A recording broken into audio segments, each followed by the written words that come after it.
എന്തൊക്കെ ഉണ്ടോ നീ തോന്നനല്ലേ? സുഖത്തിന്റെ കാര്യത്തിൽ അടക്കിട്ട് സാറേ. ആ, കോടതി വിധിച്ച 20,000 ഉറുപ്പ്യ പിഴ അടക്കാൻ വന്നതാ. അടക്കാം. സാറിന് വക്കാലത്ത് കൊടുക്കുമ്പോഴേ എനിക്കറിയായിരുന്നു പിഴ അടക്കേണ്ടി വരുന്നു. എന്താ അങ്ങനെ പറയണത്? സാറ് ശക്തമായി വാദിച്ചോണ്ടല്ലേ 20,000 ഒതുങ്ങിയത്. ഇല്ലെങ്കിൽ 2 ലക്ഷം ഉറുപ്പ്യ അടക്കേണ്ടി വന്നേനെ. ആ, അതെ അതെ. എതിർഭാഗം വക്കീൽ എന്നെ കൂട്ടിലിട്ട് കൊടയുമ്പോ സാർ ഇരുന്ന് ഉറങ്ങുന്നു. അത് ഉറങ്ങിയതല്ല, ഈ കേസിന്റെ ലോ പോയിന്റ് സാർ കണ്ണടച്ചിരുന്ന് ആലോചിക്കില്ലേ? അതെ, കേസ് ഇല്ലാത്തപ്പോഴേ സാറ് ഇവിടെ ഇരുന്ന് ആലോചിക്കും.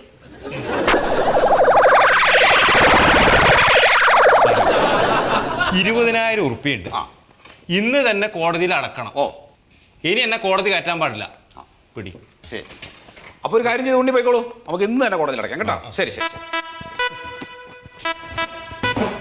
കണ്ടോ, സാർ അടച്ചു. കാശ് മേശയിലിട്ട് അടച്ചു. അയ്യോ, വലിയ തമാശ ഒന്നും വേണ്ട കേട്ടാ. ആ കോടതികളുടെ സബ്മിഷൻ എഴുത്. എന്താണ് സാറേ? കുന്തം കുന്തം. അതൊന്ന് പറഞ്ഞു കൊടുക്കടോ. പറഞ്ഞു കൊടുക്കാം സാർ. മണ്ടോ, അതെ, ഇപ്പൊ പോയില്ലേ ഉണ്ണി, അതിന്റെ കാര്യം ഞാൻ പറഞ്ഞുതരാം. പേപ്പർ അവിടെ. സാറ് കേക്കണ്ട.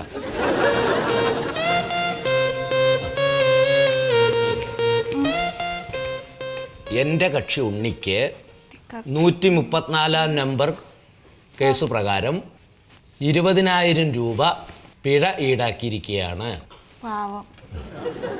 ടിയാന് നിത്യദാരിദ്ര്യത്താലും മാറാരോഗത്താലും വലയുന്നതിനാൽ വിധിത്തുക ഒടുക്കുന്നതിന് 6 മാസ സാവകാശം അനുവദിച്ചു തരണമെന്ന് അപേക്ഷിക്കുന്നു. 6 മാസോ? ആ, എന്തേ 6 മാസം ഈ 20,000 രൂപ എന്റെ കയ്യിലിരുന്നാ നിങ്ങൾക്ക് കഴിക്കുവോ? ഇല്ല സർ. പിന്നെന്താ, എഴുതിക്കോ.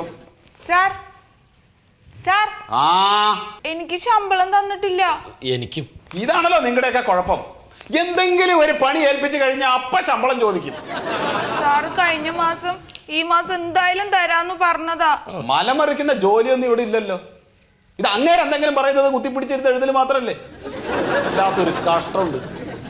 എന്നാലും സാർ ഇതൊക്കെ അങ്ങനെയൊക്കെയുള്ള വാ അങ്ങോട്ട്. ചോദിച്ചാ ചെല്ലി ചെല്ലി. നീയും വാ, 2 പേർക്കും തരാം. ആ സാർ.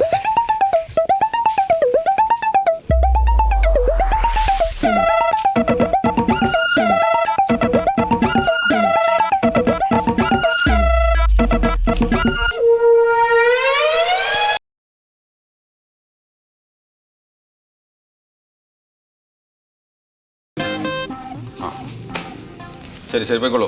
അല്ല സാർ, ഇത് സാറേ, എനിക്ക് 4 മാസത്തെ ശമ്പളം ഉണ്ട്. ഇപ്പൊ അതേ ഉള്ളൂ, ബാക്കി ഞാൻ പിന്നെ തരാം. ഇതിൽ നല്ലത് വല്ല തൊഴിലുറപ്പിനും പോണതായിരുന്നു. ഒന്നുമില്ല സാർ. തൽക്കാലം അതുകൊണ്ട് എന്തെങ്കിലും ചെയ്യൂ. ബാക്കി പൈസ ഞാൻ പിന്നെ തരാമെന്ന് പറഞ്ഞില്ലേ. ഇല്ലാത്തത് കൊണ്ടല്ലേ. അതല്ല, ഇല്ലാത്തോണ്ട്.